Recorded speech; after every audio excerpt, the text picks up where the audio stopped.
Henry and Peter have been friends since elementary school, when the boys kicked the ball and rode their bikes through the alleys of the city park together. They looked alike, and random people on the street even thought they were brothers. They read comic books together and dreamed of growing up and becoming astronauts, or working for the military together. Henry and Peter carried their friendship through the years and were virtually inseparable. They went to play basketball and to night hangouts together. They fought off bullies together and tried to meet girls together. Time went by quickly, and by the time the boys graduated, their interests began to differ significantly. Henry, dreaming of an office career and a simple life, went to study at the university, while Peter still couldn't decide what he wanted to do with his life. Sure, the friends still met up on the weekends and kept each other in the loop about their lives. But at one point, Henry started feeling that Peter had some secrets kept from him.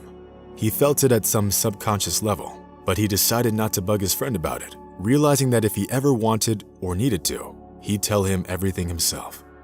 Which is exactly what happened eventually. "Hey man, can you imagine? I enlisted in the Marines. It will be a test of my strength and a chance for me to prove that I'm worth something," Peter said excitingly when the guys met over the weekend. "Well, I don't know. I think you need to figure out your life and decide what's more important at the moment," replied Henry, who frankly wasn't all that happy about his friend's choice. Peter's parents didn't share his joy either. His father, Hank Torres, had a chance to smell gunpowder in his young years, and he knew the value of military ranks and awards. And Mr. Torres loved her only son more than life itself, and deep down dreamed for him to always stay close. But despite his parents' arguments, Peter didn't give up on his decision and enlisted for the military service. It was rumored that by the time Peter had a relationship with some girl who neither Henry nor Peter's parents had ever seen, and they completely lost touch after he enlisted. Surprisingly, being in the Marine Corps turned out to be rather easy for Peter. He liked carrying out orders and completing difficult tasks in combat-like conditions. Peter served in the Elite Special Forces unit, which has always been considered the model of military valor and courage. Unfortunately, trouble knocked on the door of the Torres family way too early, and the news of Peter's tragic death sounded like a bolt out of the blue. Peter died in a training accident, but his parents couldn't come to terms with the fact that Peter was gone. They only realized that it had really happened after seeing the coffin covered with the national flag.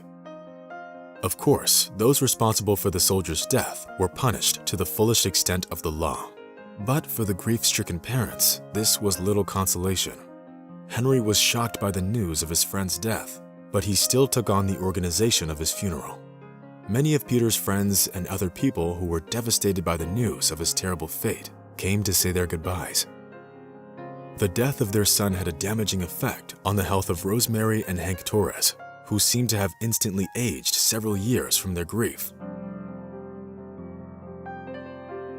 Ironically, Mr. Torres only survived Peter by 2 years and died of a heart attack. The father's heart couldn't stand the grief over the loss of his son, who gave his life meaning. "God, do I really deserve all of this?" Mrs. Torres cried, having lost 2 of the most important people in her life in such a short time. The only consolation for the grief-stricken woman were the frequent visits of Henry, who surrounded his best friend's mother with care and attention. Taking it one day at a time, Mrs. Torres lived for another 10 years. During this time, Henry became like a son to Mrs. Torres and took care of her as if she was really his mother. Henry came to visit every 2 days, always bringing her meds and food. Henry also never forgot about his best friend, visiting his grave every week.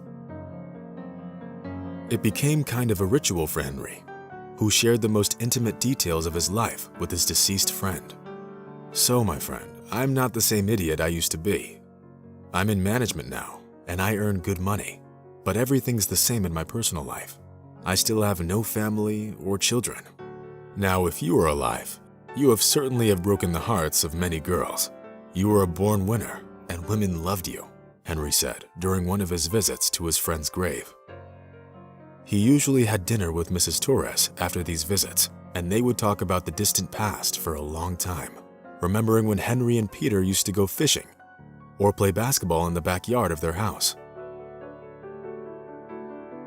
These visits always ended with tears and hugs, and Henry always felt bad for several days afterwards because he still felt guilty for failing to change Peter's mind 12 years ago, allowing him to take the step which would end up being fatal for him.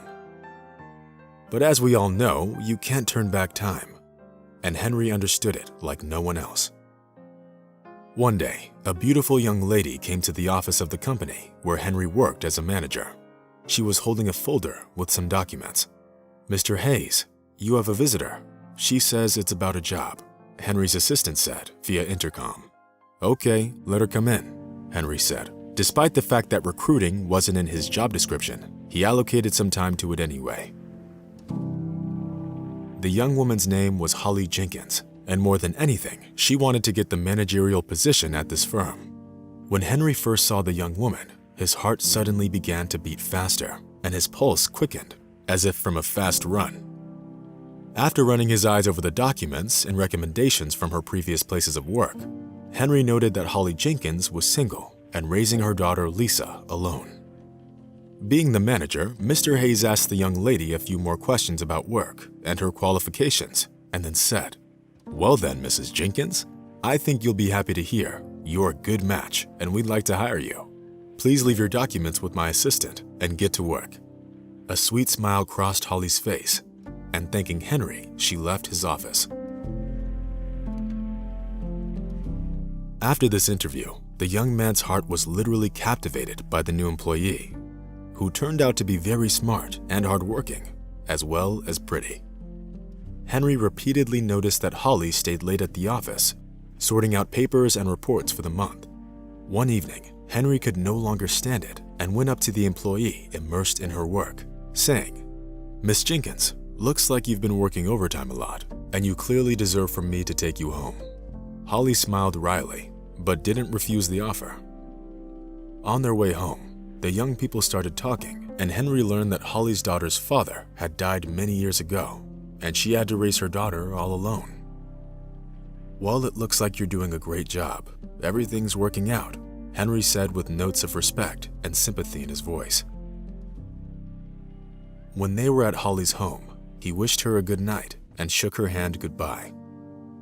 Since then, Henry took Miss Jenkins home every night, making it kind of a tradition.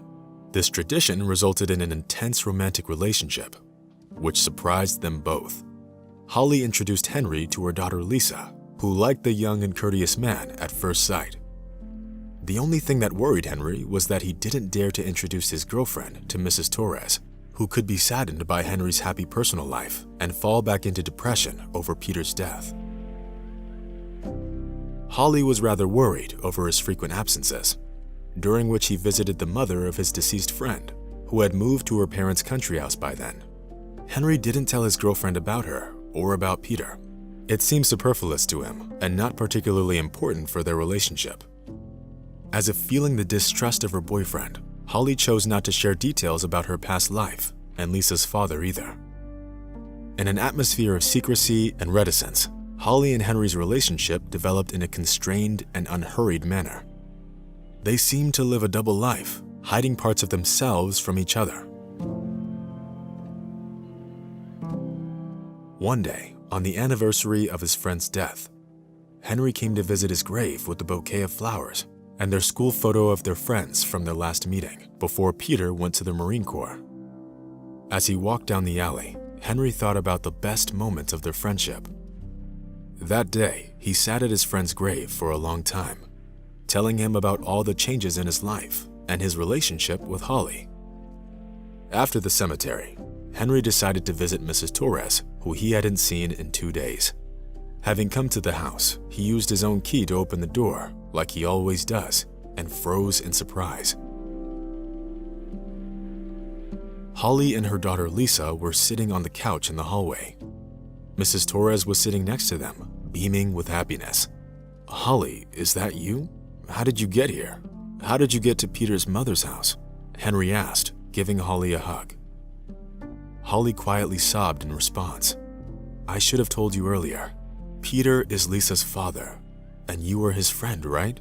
Peter talked a lot about you, and I never could have even thought that you were the same Henry." Shocked by this news, the man could barely pull himself together and even ask, "Why didn't you come to Peter's grave earlier, or visit Mrs. Torres, who didn't even know she had a granddaughter all this time?" Holly sighed heavily and told her story. As it turned out, they broke up shortly before Peter joined the Marine Corps. They had just finished high school, and neither of them was ready for a serious relationship. Unfortunately, Holly only found out about her pregnancy when Peter was already serving in the Marine Corps. Having chosen to resent Peter, Holly decided not to tell him about her pregnancy and their future child. Holly found out about Peter's death only when Lisa was already 3 years old. However, overwhelmed with their own problems and worries, Holly could never find the time to visit Peter's grave. Moreover, she was embarrassed to look into the eyes of Peter's mother, as she'd been hiding her granddaughter from her for many years. But now that the new man came into her life, Holly decided to find Peter's mother and tell her the whole truth. Looking down in guilt, Miss Jenkins asked the woman to forgive her for not coming forward for so long. After hearing Holly's story, Henry hugged her and promised that from now on, there would be no secrets between them. Hearing his words made Mrs. Torres tear up. She happily hugged her granddaughter, who had the same eyes as her son Peter. But as it turned out, there were more surprises coming their way. With a mysterious smile on his face, Henry pulled the jewelry box out of his back pocket. Then, with an approving smile from Mrs. Torres and Lisa, he proposed to Holly. Without a moment's hesitation, Holly said yes. For the first time in years, laughter and joy filled Mrs. Torres' house. Finally, after so many years of misfortunes and sadness, Mrs. Torres and Henry have both finally found someone to make them happy. And that's what they've been dreaming of for many years.